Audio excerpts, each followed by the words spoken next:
Y por aquí ya listos a conversar de manera informal pero profunda, porque cuando se tiene la sensibilidad social, la formación profesional y se coloca a disposición de la ciudadanía, entiendo de manera muy particular que estamos aprovechando la existencia de un ser humano y de un hombre. Wow. Gracias, Ernesto Alemany, por complacerme con estos minutos y conversar para así las cosas. De tantos aspectos que van desde las movilizaciones sociales hasta la creación de piezas audiovisuales, dirección de eventos, la producción de los mismos para que un mar de personas estén allí a todo pulmón denunciando los hechos de corrupción, solicitando el fin de la impunidad y uniendo en derechos a una población que cada vez es más consciente, más despierta, aunque tenemos un largo trayecto por recorrer. Y puede ser que a través del séptimo arte, del cine y sus diferentes géneros, levantemos un poquito más la curiosidad hacia estos temas. Iniciamos entonces esta conversación. Qué difícil en República Dominicana el tema del financiamiento y el tema de levantar el interés empresarial por estos temas. ¿Acaso es un asunto de hambre, de lealtades entre ellos y ellas? ¿Por dónde va el asunto, Ernesto? Bueno, no sé si sería si ese sería mi juicio. O sea, me parece natural que por la forma en que está estructurada la ley de cine, uno depende como productor, como realizador del sector privado, ¿no? Que es quien aporta los fondos, aunque luego lo deduce de impuestos. O sea, realmente uno trabaja con fondos públicos, pero que llegan a través del sector privado. Entonces, es natural o sea, naturalmente el empresariado es conservador, eso es universal prácticamente. Es entendible que no necesariamente quieran tocar temas espinosos que puedan, digamos... alborotar. Claro, generarle conflictos. Ningún empresario quiere nunca tener ningún conflicto con el gobierno, nunca quiere tener conflicto con el sector político porque de alguna manera codependen. Entonces, eso hace que quizás sea más difícil conseguir fondos para historias de ficción que tengan contenido político. Y todavía somos un mercado muy pequeño como para autofinanciarnos. Sí, absolutamente. Eso es importante. ¿Cuál es la diferencia entre otros países latinoamericanos y países que comparten realidades sociales y económicas con República Dominicana que sí han podido producir es el tamaño y participar? Del mercado. Es exactamente ese, es el tamaño del mercado. O sea, la gran producción de cine latinoamericana históricamente ha sido mexicana, sobre todo mexicana y argentina, ¿no? En español. O sea, México tiene una industria del cine casi tan antigua como la norteamericana, Argentina un poco menos, pero también. Pero son países que tienen una gran producción de cine porque tienen un mercado interno propio que lo sostiene. O sea, tú haces una película en México que tiene un éxito moderado y estamos hablando de millones de personas que la ven. 0.5% que lo vea allá. Exactamente. O sea, el 1%. Y si lo refiere a Colombia o Brasil, estamos felices. O sea, que también ha ido entrando, obviamente. El pasa que Brasil produce en portugués, pero que en Latinoamérica la otra grande, pero en español, en castellano, México y Argentina. El 1% de la población mexicana es 1.2 millones de personas. O sea, que una película tuya que le guste al 1% de la población de México ya es millonaria. Entonces esa es una realidad y el cine es un hobby caro. ¿Y qué pasa con las agencias internacionales y todas las organizaciones no gubernamentales que trabajan para el estudio, hacen las investigaciones y sus publicaciones y nos alimentamos desde los medios de comunicación y hasta en las instituciones gubernamentales se hace el levantamiento técnico, se debate, se crean los planes? ¿Ese financiamiento pudiera ser fortalecido o...? De nuevo, el cine es un hobby caro. Okay. Esa es la mejor definición que te puedo dar. O sea, producir cine es caro por la cantidad de recursos de los que depende. El cine de ficción, hablo del cine en que tú guionas y luego produces todo lo que está guionado, que es distinto del documental, donde tú llegas a encontrarte con la realidad y la captas, ¿no? Pero el cine de ficción es caro y generalmente esas ONGs, todas esas organizaciones que producen ese tipo de insumos se manejan con presupuestos muy limitados. No es como que no es como que tienen una cartera con la cual pudieran disponer de la cantidad de dinero que es necesaria para producir bien una película. O sea que por ahí no va la cosa. La mejor posibilidad que tenemos de hacer cine de contenido político es la que ya de hecho se ha trillado, que es el documental. O sea, el cine documental es bastante menos costoso de producir, se nutre de lo que existe, o sea, en el sentido de que, no sé, René Fortunato, por usar el mejor ejemplo que tenemos aquí, que ha producido cerca de una decena o probablemente más de documentales políticos que cubrieron toda la dictadura de Trujillo, toda la transición hacia Balaguer, desde el punto de vista liberal, progresista, o sea, con una visión crítica de todos esos procesos. Yo admiro muchísimo a René por haber logrado hacer eso, con todo en contra, en su momento, con todo en contra, sin ley de cine, arañando, y él logró sacar ese proyecto adelante y con muchísima dignidad, y es un trabajo magnífico lo que ha hecho. Pero luego ficcionar eso es muchísimo más caro y es mucho más difícil de lograr. O sea, por ejemplo, Agliberto Meléndez, que hizo Pasaje de Ida, sí, en su momento, que para mí sigue siendo probablemente las mejores películas que hemos hecho aquí. Luego cuando recreó la vida de Peña Gómez, El color de la noche. El color de la noche fue muy cuesta arriba. Y estábamos hablando de una figura histórica, con todavía muchos dolientes vivos, con recursos y aún así. De hecho, tengo entendido que parte del lanzamiento se detuvo muchos años por eso, por conflictos. Correcto. Me tocó hacer de Rosita en esa película. O sea, aquí estaban 2 o 3 escenas, la única que me vi de eso. El género documental y ese género que motiva, que saca a la alfombra, que crea las discusiones en espacios un poco más empoderados, y me refiero al asunto crítico, a la formación académica, porque no quiero denostar a quien no ha tenido la oportunidad de entrar en esas discusiones, muchas veces filosóficas y de alto nivel. En República Dominicana, más allá de Nana o el tema de Caribbean Fantasy u otros que también se han mencionado aquí, ¿cuáles temas, entiendes tú, Ernesto, faltan por tocar, por investigar y llevar al cine en este género de documental? Yo creo que nosotros tenemos un gran trabajo por hacer en términos de la concientización respecto a los derechos. O sea, aquí hay para mí, el problema esencial de nuestra sociedad, y diría que prácticamente de toda Latinoamérica, es la desigualdad. O sea, es la brecha tan abismal y marcada que hay entre quienes tienen recursos económicos y quienes no. Porque eso es como hablábamos fuera de cámara. O sea, tú tener una jipeta que cuesta $150,000 parada en una esquina del centro de la ciudad y que le caiga un enjambre de niños a limpiarle cristales, a venderle manitas, eso es un cuadro violentísimo, claro, per se. O sea, la sola existencia de esa realidad es violenta. Esa imagen, esa foto. Esa imagen es violenta, absolutamente. Y de ahí se derivan todos los problemas sociales. O sea, el hecho de que de ahí se deriva la delincuencia, inseguridad.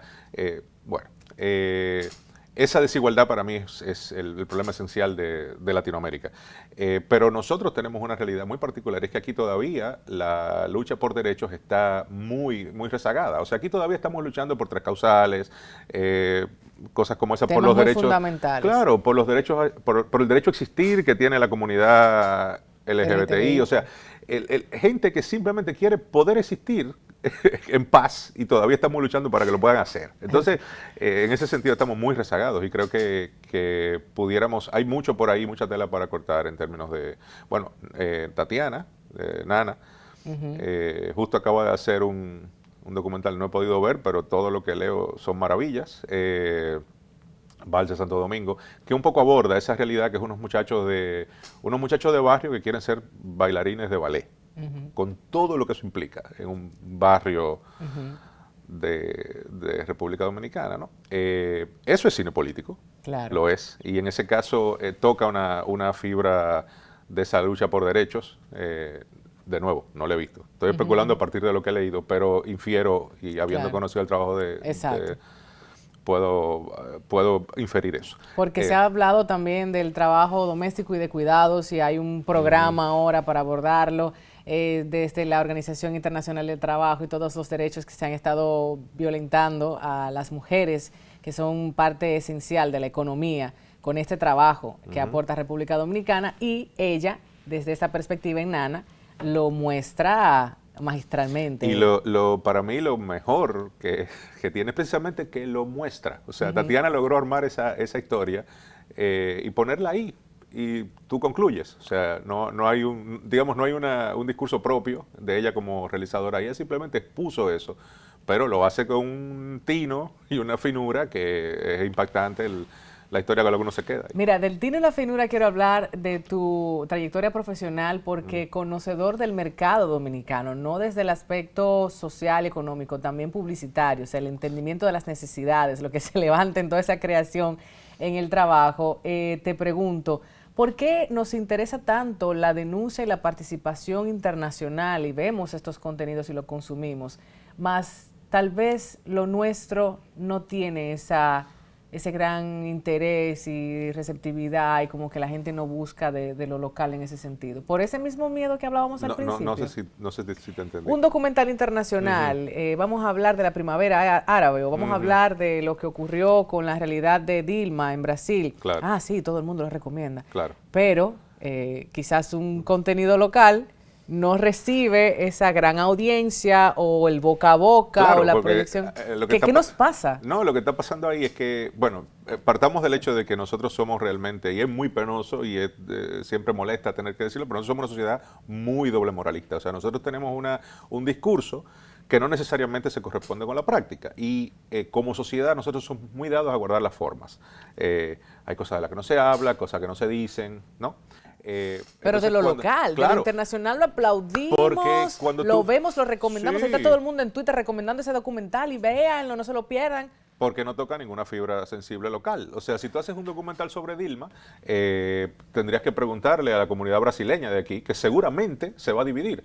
O sea, si tú le preguntas a la comunidad brasileña que tú conozcas aquí, no sé, ¿qué le parece ese documental de Dilma? Y se lo pones, tú puedes apostar que al final del documental, en una conversación, las aguas se van a dividir. Hay una parte que lo va a sentir, que lo va a denostar, que va a decir que todo eso es amarillismo y que eso está manipulado, y otra que va a sentir que esa es la foto más real posible de la sociedad brasileña. Eso te va a pasar. Es lo mismo que te pasa aquí. O sea, tú dirás, ¿por qué, por ejemplo, los documentales de René Fortunato no están distribuidos masivamente en todos los colegios como parte de la materia de historia? Como material audiovisual de educación. De educación, con propósitos correcto, didácticos. Claro. Con propósito didáctico, ¿cómo es posible que el Estado Dominicano, la Secretaría de Educación, no le ha comprado a René una producción millonaria de esos documentales para usarlo como material didáctico histórico en las escuelas? Porque la historia que él narra toca fibras de dolientes vivos. De esos apellidos están correcto, entre nosotros. O sea, entonces, por eso es por lo que generalmente el cine político tiene muchísimo más audiencia fuera de su lugar de origen. Quiero hablar de los procesos tuyos, los particulares, individuales, después de la publicidad, para que conozcamos cómo fue ese proceso y cómo es el día a día de un productor, de un realizador, de un artista que tiene que verse con las limitaciones económicas y las demandas de todo un público, de toda una sociedad que quiere que su verdad sea contada, que sea llevada a la gran pantalla. Quédese ahí.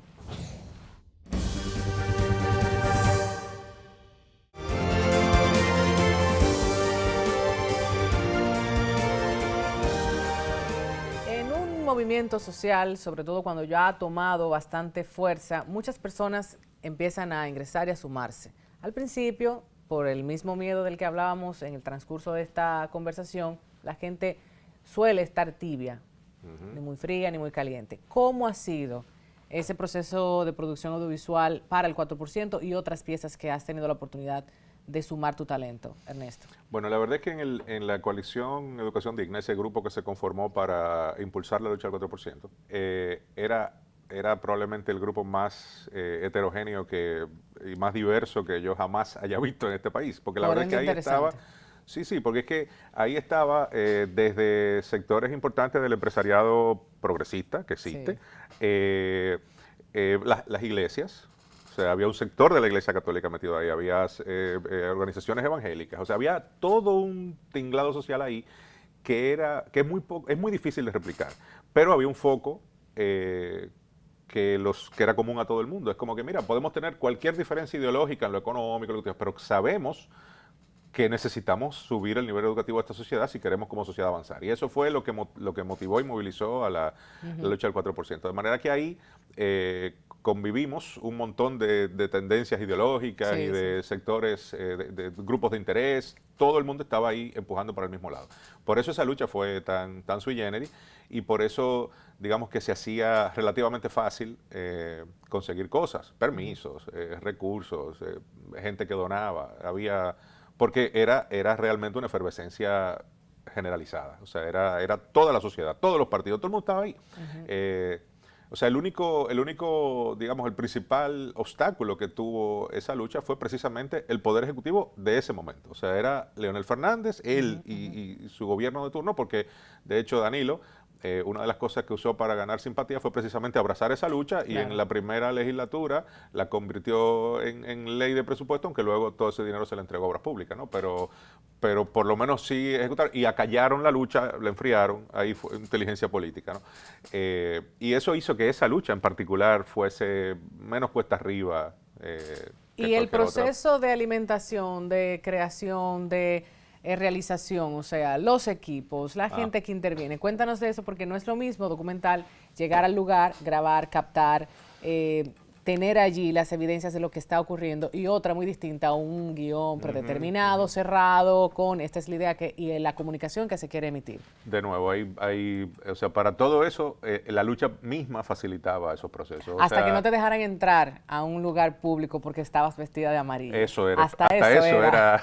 Pero hasta eso era explotable. Dame material, gracias. Exacto, hasta eso era explotable a favor de la lucha. O sea, era que cada cosa que hacían, tratando de disminuir la lucha, se les revertía. Y bueno, entonces, la verdad es que un colega que se presentó en una premiación con su bandera y su camiseta amarilla. Y sí, no, eso fue o sea, ese año y medio que duró de intensidad esa lucha, era todo el mundo, o sea, todos los sectores sensatos de este país entendían que esa lucha era legítima y que necesitaba apoyo. De manera que en ese caso en particular, todo se facilitaba. O sea, esa lucha tuvo mucha suerte. Análisis y recepción de todo lo que se comenta en redes sociales. Se destina a un equipo que está evaluando el impacto de las campañas, de las piezas. Cuéntanos de esa parte. Sí, eso en el caso de la coalición también era un equipo de lujo, porque, o sea, ahí estaban comunicadores de muchísimo nivel que participaban de todas las conversaciones en las que se tomaban decisiones y todo lo que se articulaba ahí era 1A. Pero eso, de nuevo, era una lucha muy particular, muy sui generis, donde todo el mundo se quitó la camiseta que tenía y se puso la amarilla. ¿Quién estaría en desacuerdo con mayor presupuesto para la educación? Nadie. El presidente que la promulgó la ley. Aunque recordamos que en un momento también hablábamos de para qué el dinero y cómo se va a gastar. Claro. Y luego vinieron esos inconvenientes de que no hemos podido. Ese sigue siendo el gran conflicto del resultado de esa, o sea, la gran decepción del resultado de esa lucha es que los políticos supieron, particularmente Danilo supo manejar muy bien ese momento político para capitalizarlo y le echó ese balde de agua fría a la lucha. No, sí, vengan, eso va. Y aquí está el dinero puesto en el papel, asignado a educación, que eso luego lo ejecutara obras públicas y que todo eso se convirtiera en construir y todo lo que sabemos que se deriva de ahí. Y que realmente esa inversión masiva no se ha traducido en una mejoría significativa de las Ojalá en 10 años veamos los resultados. Ojalá. Para eso no solo nos concentramos y se hicieron tantos videos y fotografías, una campaña preciosa para que quedara en la memoria de todos y todas. Y si nos vamos a los largometrajes, hablemos de ese proceso creativo, alimentación y creación de los personajes basados, obvio, en nuestro portafolio tan amplio y pintoresco. En nuestra fauna, ¿no? Sí, sí. ¡Qué fauna! Pero sí, bueno, en el caso, por ejemplo, de La Gunguna, que fue mi primer largometraje, yo siempre, con Miguel, el escritor, o sea, ya en el cuento original del que partió el guión con el que hicimos la película, ya tenía esa... Miguel no la describía como tal, que tú eres demasiado comunista, bueno, pero está bien, yo lo asumo. Mira, a propósito, eso es un punto importante que debemos mencionar, porque hablabas de directores muy reconocidos internacionalmente que colocan su ideología. Es inevitable separar mi sentimiento, lo que soy como ser humano y mi visión artística. Correcto. De hecho, por eso reconocemos el trabajo de muchos directores. Así es. O sea, es que yo entiendo que uno cuando uno, porque, a ver, y eso también es una diferencia importante de puntualizar. Yo, por ejemplo, he hecho producido y dirigido 3 películas y producido un par más. O sea, quiere decir, me he involucrado en el proceso de realización de un par de películas más.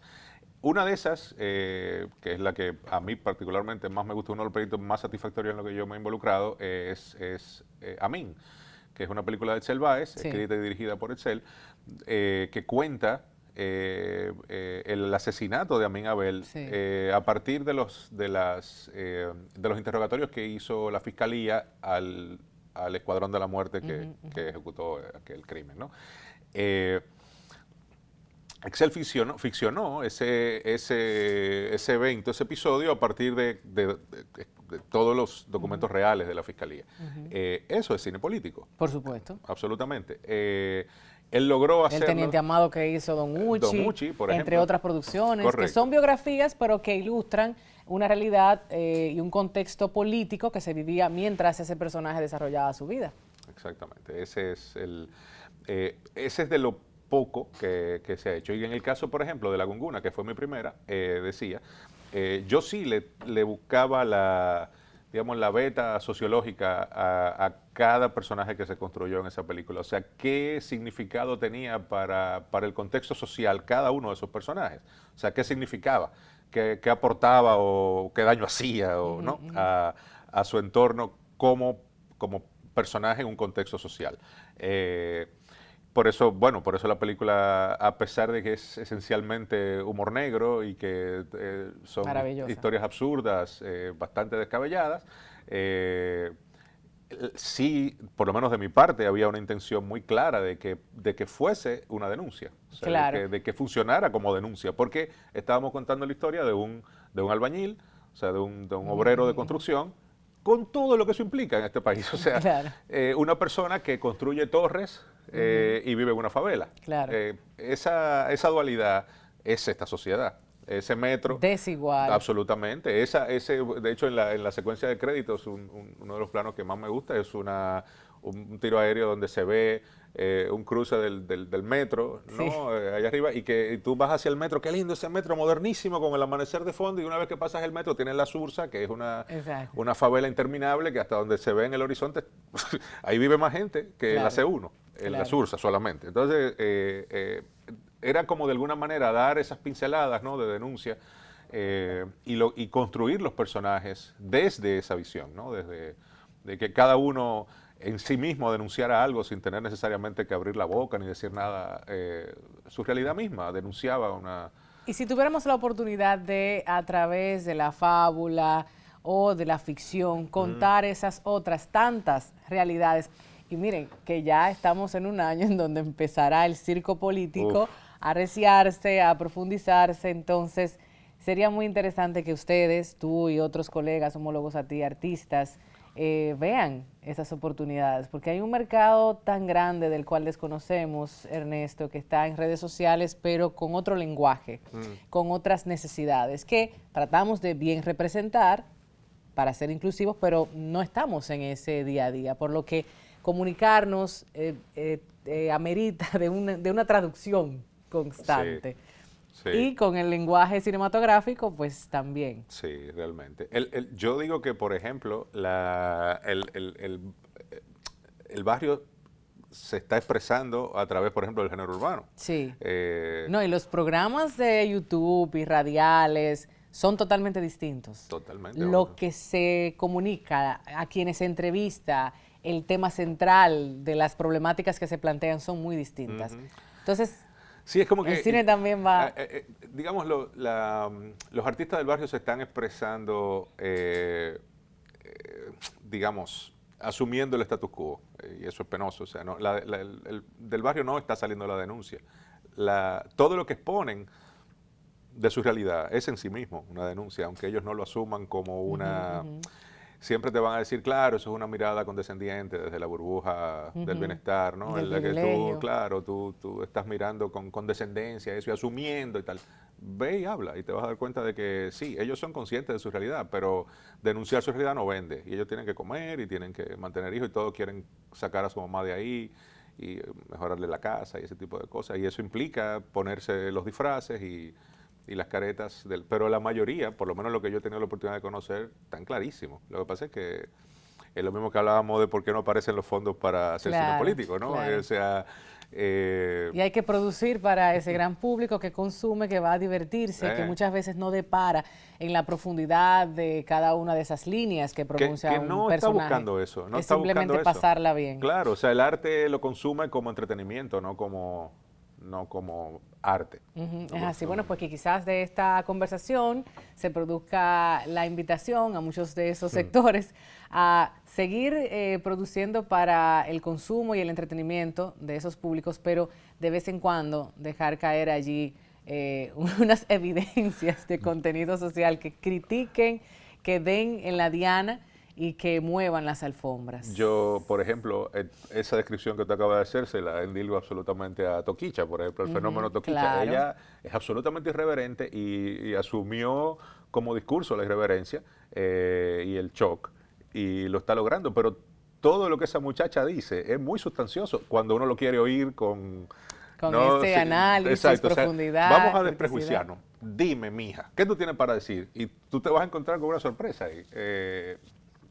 Pero nada. Hay que despojarse de Sí. muchas de esas etiquetas y prejuicios para lograr un entendimiento entre todos los sectores. Ernesto, algo que quieras decir ya para concluir, a propósito de que estuvimos compartiendo un poco del trabajo de las Minervas, de la buena política, Sí. de ese resumen documental que viene a mostrarnos cómo se dio ese proceso de una candidatura prácticamente sin recursos económicos, de que sí es posible una propuesta, sí, una propuesta distinta aquí en Distrito Nacional que ganó y que estamos muy seguros, yo estoy muy segura. Fue el más votado, no solo sí, ganó, arrolló. de que tendremos otras propuestas similares y que nos puedan llenar de orgullo y que nos representen, bien representen, a través de la buena política y otros movimientos y creaciones de la política partidista.